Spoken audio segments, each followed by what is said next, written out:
Smokin Joe Frisaro is in the house on today's Locked On Marlins, and there is tons to get into. We're going to dig into the future for Brian Anderson. We're also going to look at what went wrong, because last time Joe was on the show, the Marlins were right in the thick of it. So we're going to dig into that as well. Plus, why can't the Marlins develop any hitters? We're going to dig into all of these themes with Joe on today's Locked On Marlins.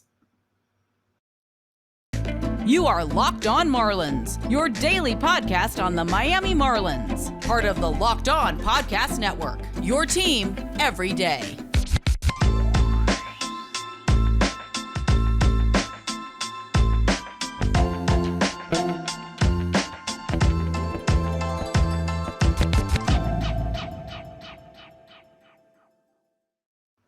Greetings from England and welcome to Locked On Marlins. This is your Thursday episode of Locked On Marlins. Great to have you along. It's been a fun-packed week, and as I already teased out yesterday, Smokin Joe is in the house. First of all, I'm your host, Peter Pratt. Don't forget to follow me, of course, on Twitter at @MiamiMarlins_UK. Don't forget the underscore. No TikToks, no Instas for me.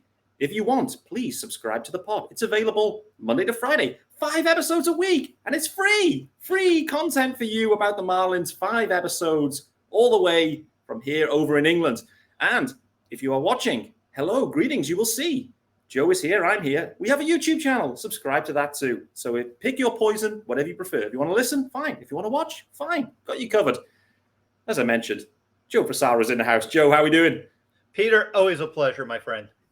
Same. Joe, it's been a good, I think 2 months, maybe slightly less since we last spoke and you were on the show. That was my second YouTube stream. So I was still working out the kinks then. I feel in the groove now, but a lot has happened since. And not all in a positive sense for the Marlins. We are now at the end of August, and we are in that time of the year when it's like, let the kids play. Let's see what we've got. Let's see what we've got into 2023. So it's gone sideways quickly. I want to start with maybe what's gone wrong in your view, big picture, what's gone wrong and the key kind of factors that led to that. Because when we spoke last, we were in the hunt and it felt like it went sideways quickly. We're going to dig into Brian Anderson because I think he is one of the really intriguing guys that the Marlins will be evaluating, deciding on, final year of ARB. So we're going to dig into that as well. And also just asking that question, I've asked it all week to the guys. Why can't the Marlins develop any of the hitting? That's been a real problem. But as well, there is a bright spot coming through. Jordan Groshans is actually setting the world alight in the minor leagues now since the trade. So we may get to see him. Anyway, Joe, let's start with what's gone wrong. Let's start on the negative, and then we'll build up to the positive, let's say. Yeah, Peter, I kind of touched on it on my second podcast. I think early on, I kind of addressed, did they have the right players in the position to succeed? And as we went into the season, they're very hopeful. They made some acquisitions. They signed Sandy long-term, of course, added Soler late in the camp, made the trade to get Tanner Scott and Cole Sulser to fortify the pen a little bit. But did they really have the right mix of players and put them in the best spots to succeed? And what I mean by that is Jesus Sanchez, for instance. Last year at this time, everyone's thinking he was going to hit 30 homers this year and have a breakout year. Well, he hadn't fully established himself as a big leaguer and certainly not as a center fielder. So they really, they kind of try to address center field. We're kind of in on with Brian Reynolds and Ramon Liriano. Some of the usual suspects' names came up. Never really went there. And then late in camp, they're like, wait a minute, we didn't get anybody. Who could play center field? Sanchi raises his hand. Why not? It's either Avisal or him. And so he's there, and it wasn't his best fit. And we know how that turned out. Then we can look at Tanner Scott even. A good left-handed arm, swing and miss. Obviously, a lot of walks were an issue with him in Baltimore, has command issues. Well, by default, committee, now he's your closer. And even to the point now, we're going to get more into Brian Anderson, but Andy's in the outfield when he's probably your best defensive third baseman. And in the Dodgers series, magnified in L.A., some misplayed balls. And I know Andy has played out there and so forth. But those are 3 quick examples of putting players not in their best position to succeed. Now, I bring this up. Obviously, positional flexibility and versatility is important for a lot of teams. But if your goal is to go to the postseason and you think you're legitimately going to contend, those were just, 3 red flags right away to say they're hoping more than having a real knowledge. So they didn't have the composition the best it could be. Secondly, I thought Peter, for this team, because when we thought they were in it, we were really thinking they were in it for the third wild card. And this is where the third wild card can really be good and bad for teams, because they were like 5 under, but making noise after being more than that, or 3 under at one point. And you think you're there. Well, I think Kim and company should have been really proactive early on, maybe a late June trade, early July, especially when Jazz went down. Just try to get a veteran in here to try to help bridge until hopefully you got guys back. They never really did anything other than just stay the course all the way up until they got smoked by the Mets and literally got pushed out of it. And by then the trade deadline was here, and they didn't do anything to upgrade the team. And then they didn't do anything to really help the team for next year, because they just sat in their hands because they weren't really positioned to make a move. So I think that those are some things that stand out to me that went wrong. It's a really good point, Joe. I'd really like that, because they needed reinforcements earlier on. The injuries were starting to kind of build up, and equally some guys weren't performing either. Like it was clear there was some struggles offensively. It's been a problem for the Fish all along as well. The bullpen situation, the closer role hadn't been addressed.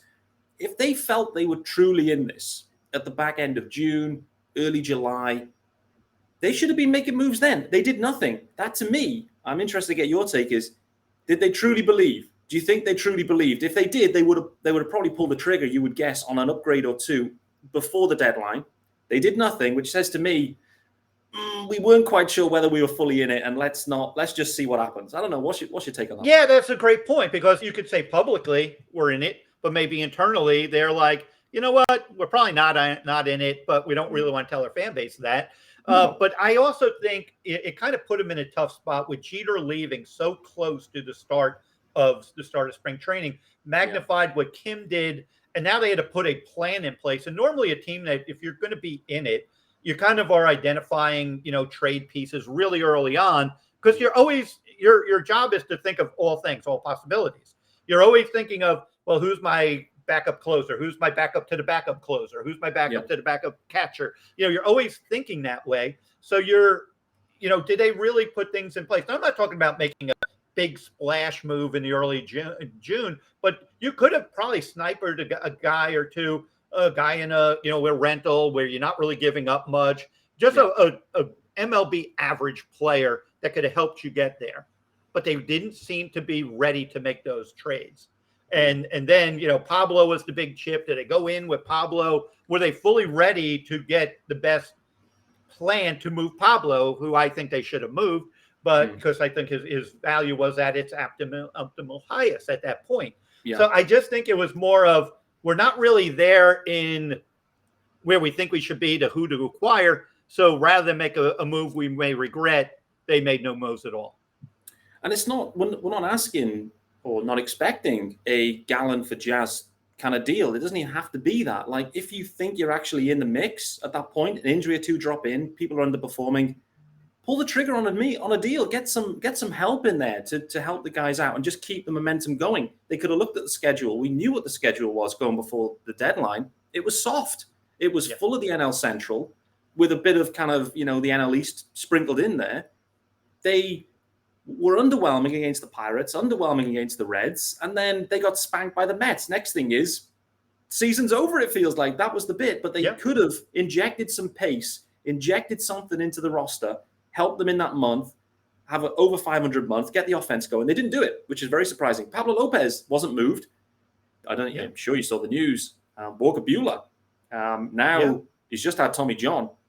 The Dodgers may look back on that, because I believe the Dodgers were in on Pablo. They may look back on that regret. And the Yankees as well. And the Yankees too. They've had some injury, especially moving Jordan Montgomery, which is I think the Yankees are going to be fine in terms of getting to the playoffs, but go as deep as they want to go, Pablo Lopez could have been a really nice fit for them. But you have to have more of a strategic trade plan in place.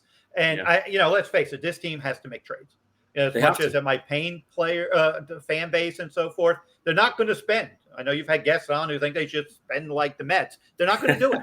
They're not going to do it. So you have to go the Rays way. You attach yourself to a few of the core that aren't being moved at this point, and you make moves. And you do that, and you constantly make moves, because at the time, you did have, you knew Luzardo was coming back. You knew Cabrera was coming back. So to me, you could kind of make those moves, kind of stay in it, because this was the year, I think, for that third wild card, because when you get down to it, that thing's almost resolved.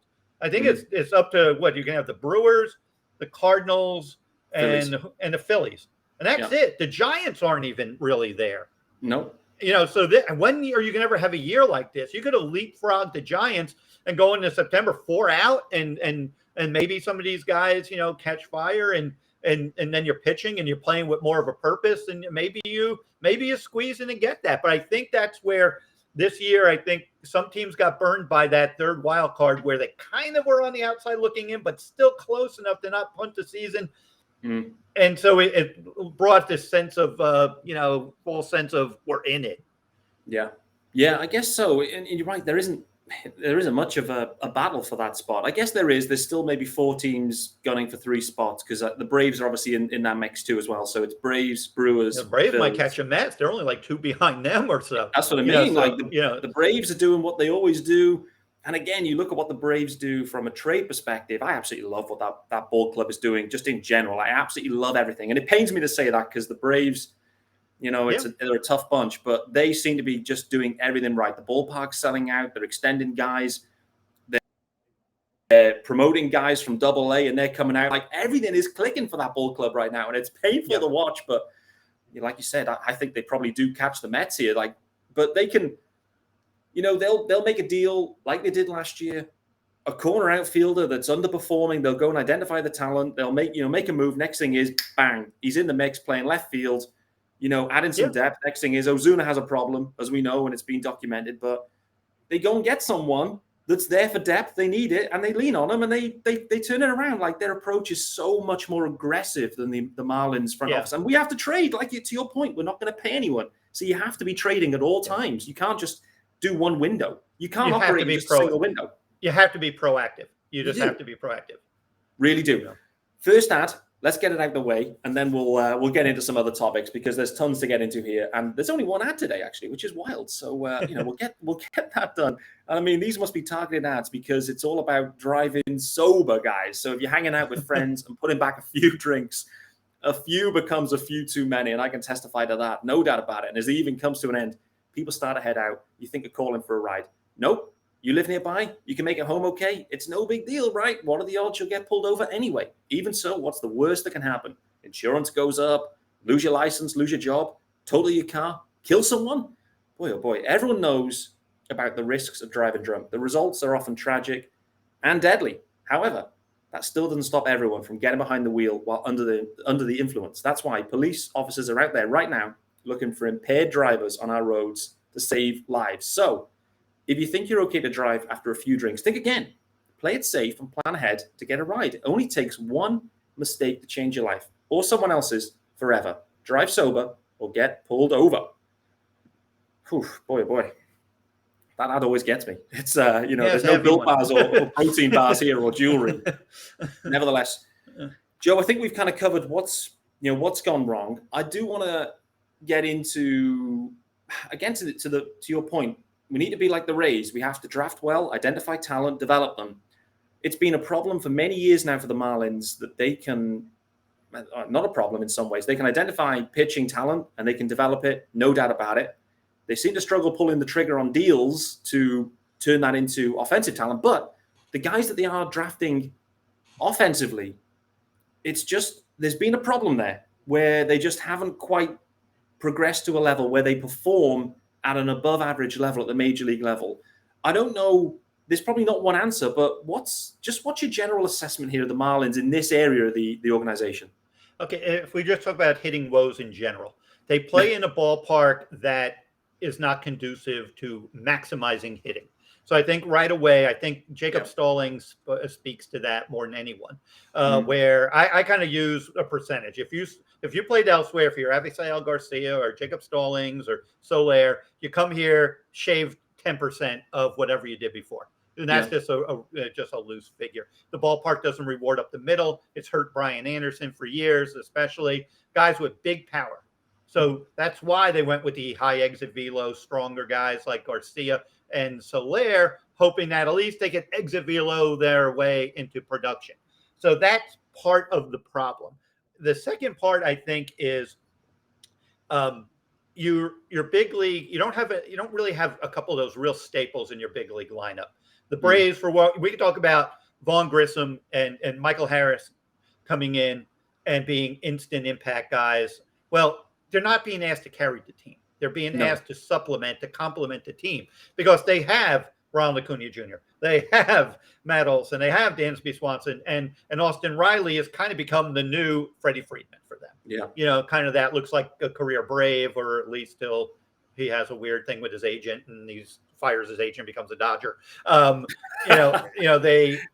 They have that in place. Yeah. So we're asking, and I bring up Jesus Sanchez a lot because I think he's been a problem of what they do wrong, is you put so much expectation on him. You put him in the middle of your order, and then you basically played him to where it didn't work out. Then we all turn on Sanchi, get him out of here, and now we're about to lose him because he's going to be without options, and he's going to go somewhere else and be used accordingly and probably be a good player. So I think that's also a problem. And then, now you look at out of the fact that hitting's really hard, and it's like when you have a Yelich, when you have, and now Yelich isn't even what Yelich was, but let's use in prime MVP Yelich or an in prime Stanton. You don't just, yes, and I was for the fire sale in 2017 because they had to go that route. They have yet to find that anchor. Mm-hmm. They kind of are hoping to do it with career years from Cooper, Aguilar, just 70 to 80 RBI guys, and just load them up and hope that it all comes into place for them. But I think that you help your hitting once you have that real staple. Now you look at Jacob Berry, and I know a lot of the younger people, they don't like this kid. I do. I think he's going to be fine. And I base that a lot on the people who've told me about him are people that are really, really great amateur scouts, and they were on him before the draft. I think he'll be fine. Now, is he a dynamic Jazz type player? No. He's more of what they have in terms of not the most athletic, probably a DH first base, but he could be a cog in the middle of your order, assuming he is who they are. And then you have to kind of, like I said, you got to get those impactful guys. And, the Rays are a team with moving parts, but Wander Franco is a franchise builder. Yes, he's hurt. Randy Arozarena has become a really good kind of guy there. They seem to pull it off a little bit better because I think they also are a little more stubborn with their analytics. They do have and they are very good with it, and how they use their formula of mixing and matching. But even they haven't been. I think at one point a week ago, the Marlins had more homers than them. So the Rays are winning more with pitching and defense and timely hitting than a year ago when they scored a ton of runs. So it's not so much, I thought they should have drafted Tristan Casas over Connor Scott, and now he's had some injuries, but he's in AAA.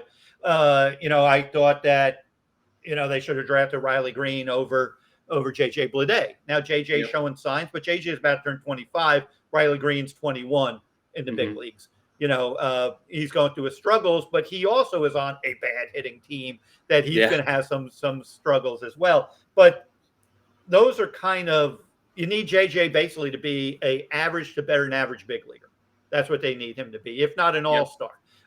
So they need him. They're going to need Berry to become that player. They're going to need a healthy Jazz. But other than that, you go around the horn, where are they? You got your outfield's more unanswered than answered. Your shortstop is, by his own admission, Miggy knows he's in the last leg of being an everyday shortstop. Yep. Now, he's probably worthy of a Gold Glove finalist. Not saying he should win it, but he should be in the finalists of the Gold Glove. And then third base is up in the air, and we're going to get to Brian Anderson in a minute. Yep. But what's going on there? So you're basically outside of second base. I'm not sure who's this team. What's on this team? I don't know.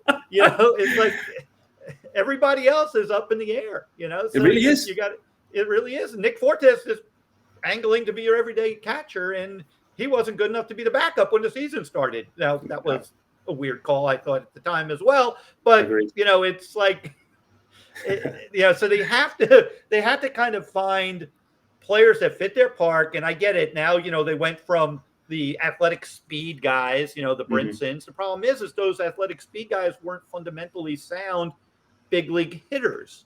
No. So then they went with the more bigger bodied, high exit velo guys, but they have a ton of swing and miss in their game, and they break down.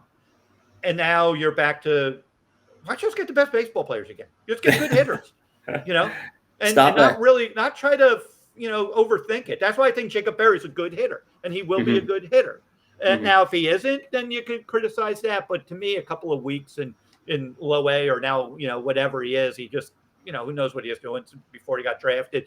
It's like, get him in here a full year. Let's see what he's doing, not worry so much about results, but get hitters that, and then identify them and see how they fit together with your roster, because this is a weird roster. They have 100 stolen bases or whatever. They lead the majors in steals, but it's not really a factor. They're not manufacturing runs, by that's running. True. You know what I mean? It's like they still, no matter what, they could steal 5 bags and score 3 runs or 2 runs a game, or they could strike out a bunch of times and hit 2 homers and score 2 runs, because they're solo shots. It's so they have to find, players that they feel can play in their park. This is where analytics is going to have to come in, and this is where, to me, I still think they should have signed Nick Castellanos. Now you could talk about, he's had a down year. Well, look at his numbers since the All-Star break. It's a lot more like Nick Castellanos. It is. Now, if you signed him, okay, he was $100 million. What if you said to Nick, because you spent over 80 for the other 2 guys, for Soler and Garcia. What if you went to Castellanos and say, look, how about $80 million with incentives, and then put that other 20 towards your bullpen? Yeah. Instead of $80 million, to 2 corner outfielders who aren't on the active roster right now because they're injured. And to be honest with you, the way they doubled down on the corners, particularly in terms of what was at the AAA level, was a bit confusing, because obviously you had Blade, Burdick, and Encarnacion, like tons of corner outfielders that were like kind of really pressing up to the major league. behind them. Conine again, yeah, exactly. Like we weren't struggling for corner outfielders, and you go and sign 2 of them to multi-year deals. Soler's never going to opt out of that, so it becomes at least a 2-year for Soler, maybe a 3 if he wants to continue that. Effectively blocking 3-4 dudes on your 40-man. And so then you end up in this problem. We're going to end up in a similar spot with Jesus Sanchez. I'll ask you about him and what you think the future holds for him. But it was a real head scratcher. I'd have preferred them to go and made a marquee signing, 1 dude. If it was going to be a corner outfielder, go and get a marquee and leave it at that. And like you said, go and address the whole bullpen thing was a real head scratcher for me, because it was a clear position of need. We all called it out well in advance, and you get this kind of Bruce Sherman, Kim Ang saying, hey, we weren't really focused on the bullpen. We'll get to it. And they never really did. And then lo and behold, Bender's blowing saves left, right, and center early doors. And then obviously it ends up being Tanner Scott. Floro was hurt. I think they were really counting on Floro being healthy. Yeah, and they would, but they also, that backward approach where, okay, we're going to contend, and if we are contending, we'll trade for a closer at the deadline. Yeah. That was kind of baked into their thinking. Yeah, seems ambitious. And if Sanchi's not working at center, we got to the trade deadline to go get a center fielder.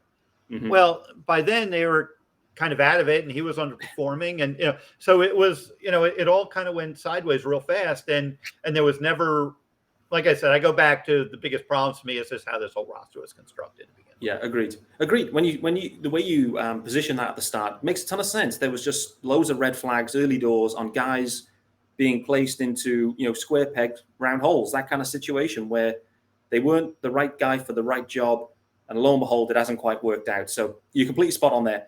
Let me just ask you about 2 other prospect guys, then we'll finish up on Brian Anderson. So, Khalil Watson. It's been a very interesting year for Khalil Watson. I did see he had a bit of a breakout day yesterday, so Tuesday. We're recording this on Wednesday. But I think he went 3 for 5, homer shy of the cycle, I believe. So perhaps after all the struggles that Khalil's had, perhaps it's a little bit of a corner turn for him, and he can kind of get back on track. I think the Marlins really need for him to get back on track after, at the time, the Marlins were lauded. What a great pick, Khalil Watson. Yeah. They get him signed. They can. Okay, he's got some growing up to do. Where's your head at with Khalil, and what's, I'm sure you're in touch with the scouts, what they're seeing too. What you thinking? He's immensely talented. He could probably be their best prospect. He probably should be their best prospect. And why? And the 3 hits, like you noted, and shows how he can impact a game. The talent is there.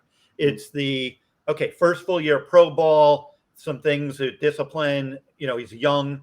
He's, got a lot of money, and you got to kind of keep him on the straight and narrow. I don't like to quit on young talent. I just, and I like to, I realized that kids, they make a lot of silly decisions. And that's why I think the support group has to really be there to mend this, whatever it is, however they want to go about doing it. But I would have some people in that player development, kind of some people like, hey, Peter, what's going on? Well, you had a bad day. What's going on? Get into his head and get him right, because he has more upside than anyone we're talking about. And I'm not going to go nuts on the 30% K rate, which is obviously concerning, but I think we need to stop evaluating, especially low A level players or even A level players on standard statistical data, because it's like I just did a podcast with Nasim Nunez. His offensive numbers are not great, but that doesn't mean he can't be a very productive big leaguer in the role that he ends up being, or even a big league regular, because these minor league numbers at the end of the day don't matter if you're developing to fix whatever it is to be better at the big league level. So I think that, so people have to I'll always give a pass to the super talented kid. And a lot of times you'll see that first round talent, they, even with problems, they end up, guess what? 2 years later, they're really good. Why? They were a first round talent. they just had a bunch of weird stuff go on. So I hope that they got whatever they need to do on the mental side to get his head right, because you would hate to see a really promising career just never take foot here in Miami.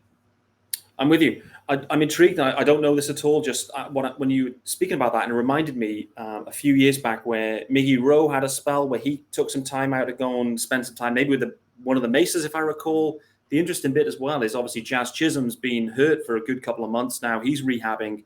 I'm wondering if there's a way that Jazz can kind of be mentoring into Khalil Watson in some sort of way. I don't know, but just giving him maybe access to guys that are at the big leagues, have been on the path, can help him. He can look up to them. Maybe, I don't know. But I think, like you said, let's hope the talent plays. And I think it will overall. But clearly there's an adjustment period. One other prospect, we'll talk about Brian Anderson then. Jordan Groshans, simple yes or no. Do you think he makes it to the big leagues this year in September? I would say yes, other than the fact that if Garcia comes back or Soler comes back and Cooper, it's like, who's going to, what are you going to do with Sanchi? Obviously, if he's not up by the weekend, I believe they burn that final option, and then you basically have to cut him or trade him in the offseason, and you have no value for him. There's no reason to, and they've kind of log jammed them, with these positions. So I'm fine with him not being a September call-up, because keep in mind, it's only a couple of position. I think 2 spots, like two spots, 128. So it's like you conceivably can have that. Now you can start DFAing a bunch of veterans and then have like no veteran morale in the final month, and that's not going to do any good either, other than just getting, then they're just completely playing out the string. But so I see him blocked by, again, I could go back to, why didn't you make trades? Get guys off your 40-man roster, instead of, oh my gosh, because now you're in this bizarre spot where, you got players that need to play, because, we're complaining that LeBlanc's not playing enough. Well, because other guys need to play. Exactly. They're making their calls. Is Wendell part of, what a core part next year, or is he valued a trade as well in the offseason? You can't just sit Anderson for a month. Can't sit Miggy for a month. It's like they kind of put themselves in this bizarre roster spot. Agreed. Let's finish up then on Brian Anderson, because you've mentioned him a few times. I've been thinking about Brian Anderson a lot. And obviously, as I mentioned, we're recording this on Wednesday. Last night, he hit a massive bomb, actually, in the game. An absolute no data from him, which is great to see. We've had some shoulder issues with BA for a couple of years in a row now. So there has been some health problems. Offensively this year, it has been better. Last year, there were some real struggles, but this year it looks better from BA. Final year of Arb as well. He's playing out effectively right now as a corner outfielder only. That the Marlins have said they're trying to protect him at third base and protect the shoulder. However, he is still, that's his value. They need him to be playing at third base if indeed they want him to be part of this team. So many decisions, so many kind of wrinkles to Brian Anderson. Where do you think the Marlins are at with him now, with a month and a bit left and in this year and looking ahead to next year. I don't have his ARB salary. What's he making? If you had it off the top of your head, it's got to be about $5 million, right? Close to that. I think the projected ARB for him is about $6 million next year. Something about in that $6 kind of million. range. So how do they justify that when he's played 60-something games this year, 60-something last year? When you go back to 2019, when I think it was 126 games, he had 20 homers. He was really catching fire. He got hit in the hand. They broke his hand. Didn't play the rest of that year. And then 2020 in the shortened season, he was 59 games. He was as dependable as anyone on their roster at 11 homers that year. The really good Brian Anderson was at 2018, 19, 20, 21, 22. The injury, now he's, I believe, 29 years old. So, he's about 30. I have to think that they're seeing whether or not he would fit in, bring him back. But I wouldn't also be surprised if they're also building up his value as he plays, because he could be a big trade piece for them in the offseason if they feel that, it's not there for Andy. I kind of think the latter. I think he's in basically his last month and a half as a Marlin, and you got to kind of see what he has. And you're kind of handicapping him because they don't want him to dive at third. Yet we saw in LA balls like flares where he can't leave his feet. You don't want him to dive. And Mookie Betts is getting a triple out of it. It's like I was thinking, you don't leave your feet in the outfield. I guess you could slide in and protect your arm. And it's like it is what it is. I think they were looking to play LeBlanc at third. I think that was more so than Andy's shoulder playing third. So again, that's kind of my reading the tea leaves.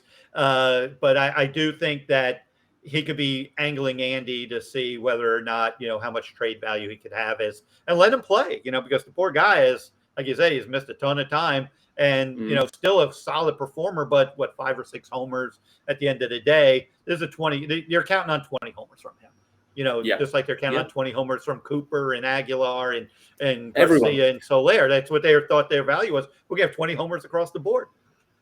Exactly. That's. I mean, when you boil it down, Joe, that's the problem with this year and this offense is they were looking for 20 homers a man, 5, 6 of them to hit 20, and collectively they've combined for 20. So that's a big problem.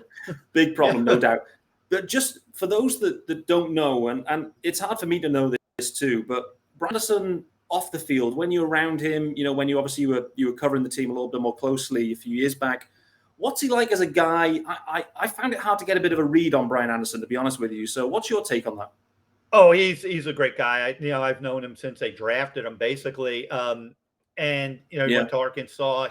What's his biggest albatross is his anger. We always talk about he's bat slammer, and I think Martin Prado nicknamed him Psycho. I think a few years ago, but like in spring training, he was like losing his mind. It was like. I always like those plays. I like hot-headed kids, though. I had a son that was that way. And as a kid who would slam the bat and get thrown out of games at 10 years old. So I always have a little more of a sympathy for that. Anyway, he has to control his temper, obviously, but I'd rather have guys who care more than they don't. But he's a stand-up guy. Really, I feel a good teammate. And it's a shame if it is his last month and a half as a player for the Marlins, because he's homegrown, easy to root for. In 2020, the pay Andy, pay BA, hashtags were out there. Sadly, that Kim Ng made the right call to wait. But I still think injury had more to do with it than anything. And keep in mind, you can be playing, but playing hurt, you're still not the same player. But I think that he's another one. Again, it's like we talked about, outside of Jazz, of that starting 8, not counting the pitcher, it's anyone's guess. Anyone who thinks they know the full answer doesn't really, because I imagine Soler's going to be here, because why would he? Soler's going to be here. Avi Garcia, I think he gets 15 million next year or something like that. 15, he's not getting that on the open market. So, no, he's unless he really hates it in Miami for whatever reason, which I'm sure he doesn't. So you could easily be hurt next year as well. You are as easily as this year. Exactly. Final word on Brian Anderson. Gut feel. Does he play for the Marlins again in 2023? I had to think no. I have to think this was it. I think they have to make some hard calls. And I think you asked Brendan Tobin the other day, how many you bring back. And and run it out again. I think they have to. I think you're going to have to maximize the players. Not keep this in mind. The Marlins could say he doesn't fit, he doesn't fit, he doesn't fit. But where are these? What's the trade value? Because you're basically trading low on everyone. When you think about it, everyone you're trading low on. So you're going to have. And I think Brian Anderson shows enough that I think that there are other teams that say, yeah, we'll take that. We'll take that. He'd look really good in the Cardinal uniform. He'd look good in the, you know what I mean? Although they have a third baseman, that's not going to let him get in the field at third. But a team like that, I guess a team like feels like they need a little more steady third baseman and has a strong enough batting order anyway that Brian Anderson could go there and be a pretty darn good player. Cool. Do you know what? You'd actually settle in pretty well at the Phillies, I think. They've got a strong need defensively there at third base, to be honest with you. Quick before we get out of here. I'm not sure if you're aware of this story, but Stan Meek told me this story when I did something on Brian Anderson a few years ago. JT Realmuto was a shortstop and pitcher and a closer in high school. Okay. Stan Meek goes and discovers JT Realmuto as a catcher because he goes out there and he sees and their catcher got hurt, and so they needed JT Realmuto to catch. Well, he's catching this game. The team he's playing against, the shortstop of that high school team, is Brian Anderson. So Brian Anderson and JT Realmuto, one hell of a team. No, they were on the different teams, opposite but teams. They played against each other in Oklahoma in high school in Oklahoma. So I'm sure I know Alec Baum is more of an offensive threat as well, but you could get. I'm sure JT would put a good word to get Andy to go up to Philly. No doubt about it. Well, Joe, I must say it's been great talking to you as ever. I love having you on Locked On Marlins and getting into stuff, and I found that really insightful and a great conversation. So I appreciate you coming on as always, and I hope you've enjoyed the conversation as well. Oh, absolutely, guys. Thursday's episode is in the books. Locked On Marlins Thursday done. I'm back, of course, tomorrow. It's Friday's episode, and it's going to be a solo pod, would you believe? I'm going to ride it solo on Friday, so it's just going to be me for 25 minutes and a few ads, so you'll look forward to that one. In the meantime, thanks to Joe Frisaro, and I'm Peter Pratt, getting out of here. Locked On Marlins on Thursday. Back tomorrow.